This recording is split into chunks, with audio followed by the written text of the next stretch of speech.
found disability interesting. Derek can't communicate, nonverbal. In the heart of New Jersey, where the corridors of academia intersect with the realm of human vulnerability, a case unfolded that would challenge the boundaries of ethics, consent, and the very nature of communication.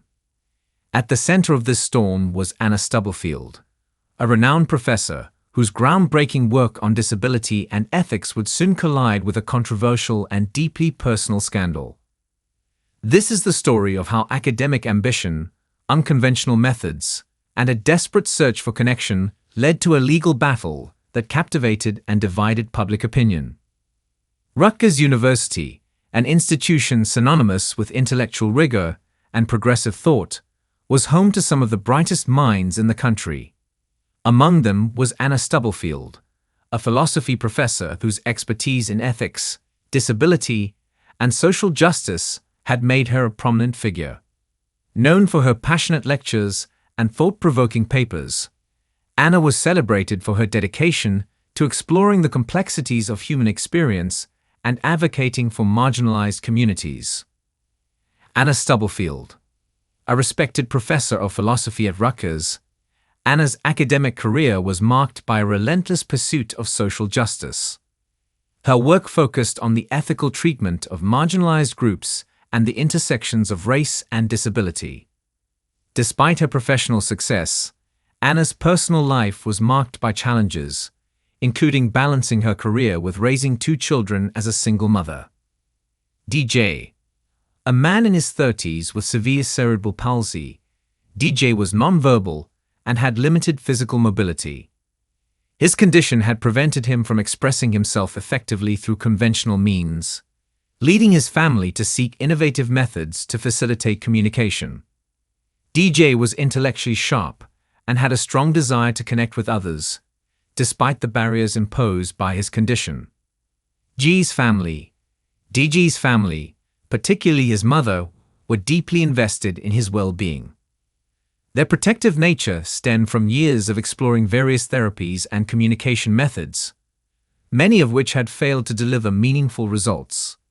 They were cautious about new interventions, driven by a desire to find genuine solutions for DJ's communication challenges. Legal team. The legal teams played a critical role in the case.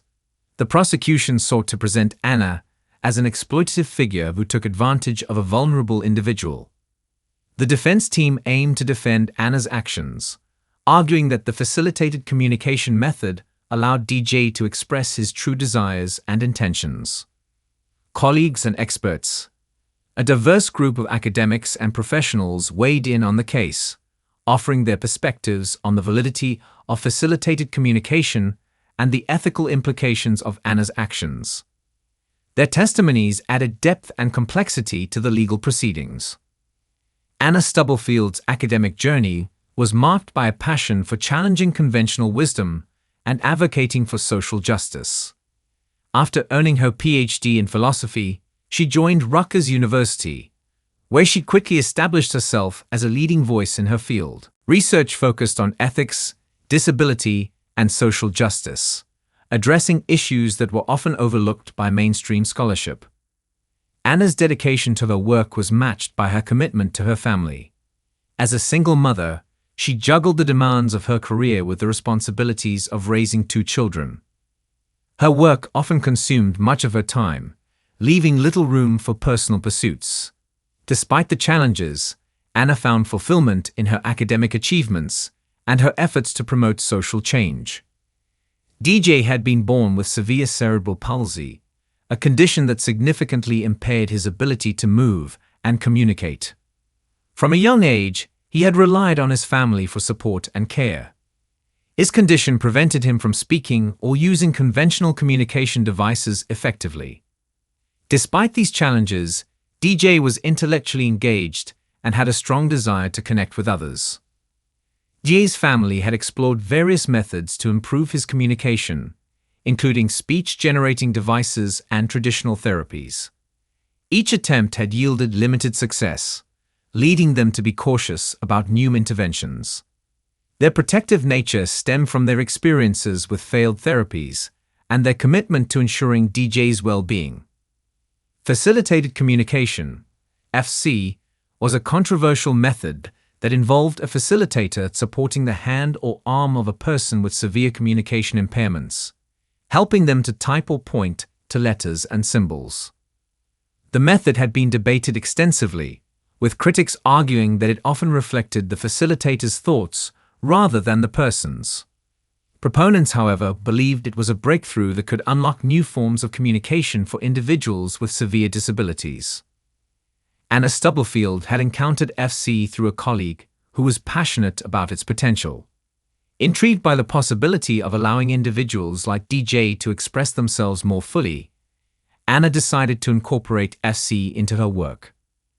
Her academic background and commitment to ethical considerations led her to approach FC with both hope and skepticism. Anna's initial sessions with DJ were marked by a cautious optimism.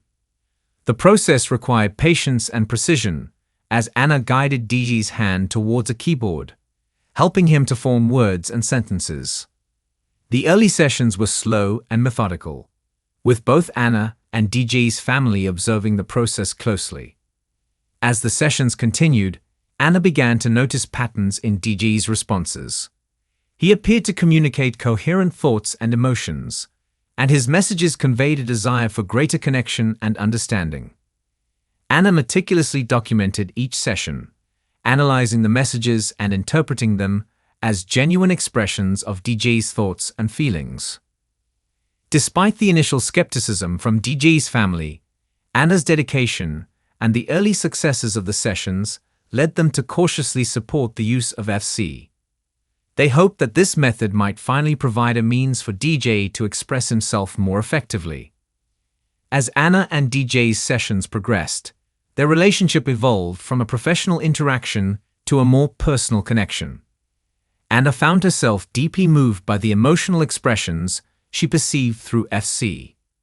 DJ's messages conveyed a sense of affection and admiration, which Anna interpreted as a developing bond. Anna's interactions with DJ extended beyond their formal sessions. They began to spend more time together, and the nature of their relationship grew more intimate.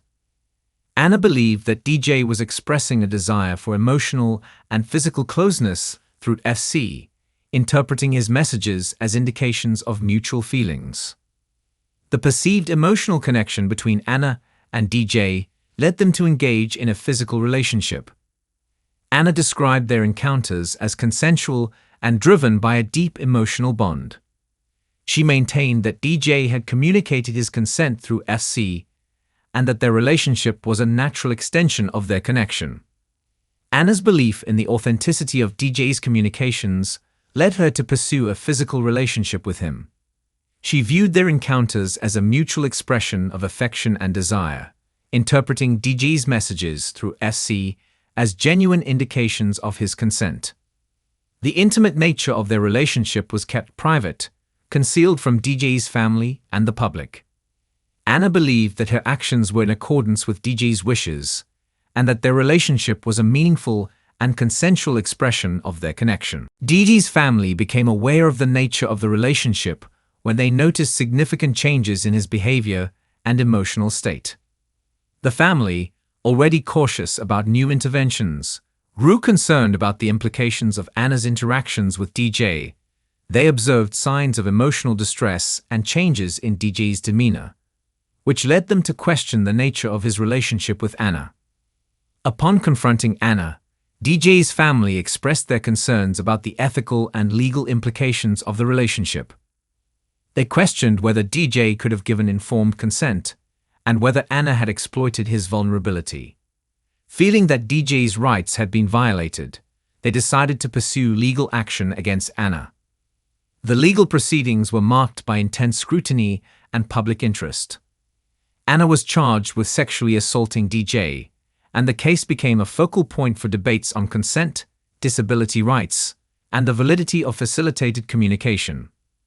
The prosecution argued that DJ's condition rendered him incapable of providing informed consent, and that Anna had exploited his vulnerability. They presented evidence suggesting that FC could be influenced by the facilitator's own thoughts and interpretations. The defense team, led by Anna's legal representatives, contended that facilitated communication had allowed DJ to express his true desires. They argued that Anna had acted in accordance with DJ's wishes and that their relationship was consensual. The defense presented expert witnesses who supported the validity of SC and argued that DJ's communications were genuine. The trial was a highly publicized and emotionally charged affair. The courtroom was filled with tension as both sides presented their cases. The prosecution brought forward DJ's family, who testified about the impact of the relationship on DJ's well-being and the ethical concerns surrounding facilitated communication. Medical experts and psychologists testified about the limitations and potential risks of facilitated communication. They presented evidence suggesting that SC could be influenced by the facilitator's own thoughts and interpretations. The prosecution portrayed Anna as a figure who had taken advantage of a vulnerable individual for her own gratification. The defense countered with its own expert witnesses who supported the validity of SC. They argued that DJ had actively participated in the communication process and had expressed his consent.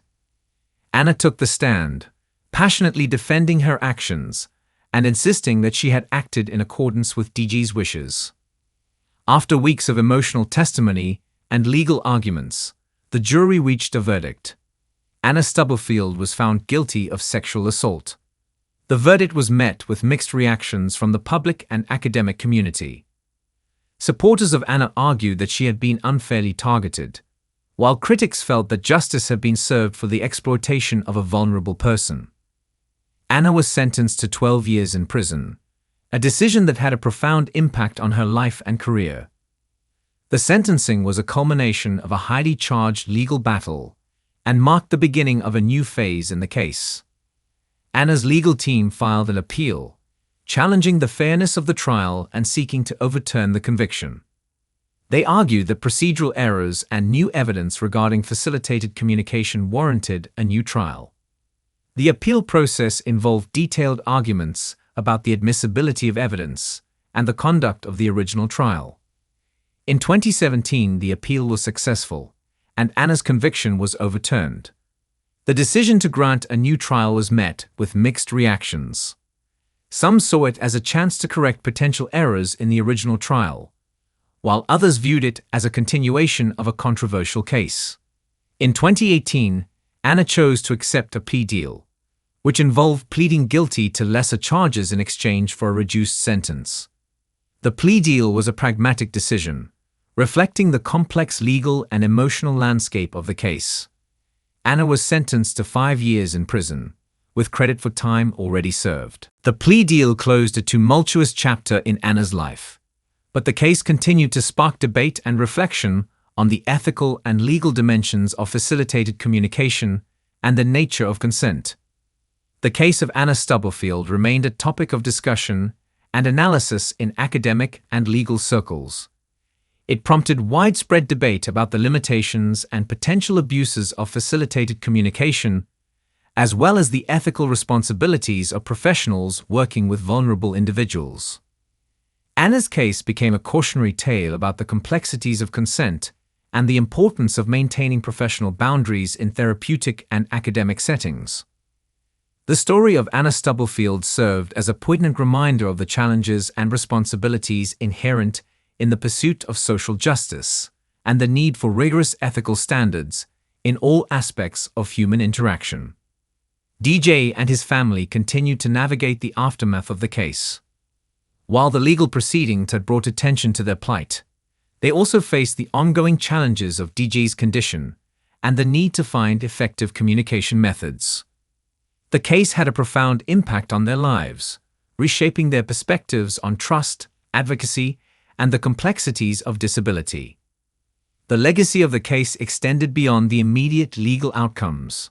It sparked important conversations about the ethics of facilitated communication, the nature of consent, and the responsibilities of professionals working with individuals with severe disabilities. The case of Anna Stubblefield became a landmark in discussions about disability rights and ethical conduct, influencing future practices and policies in the field.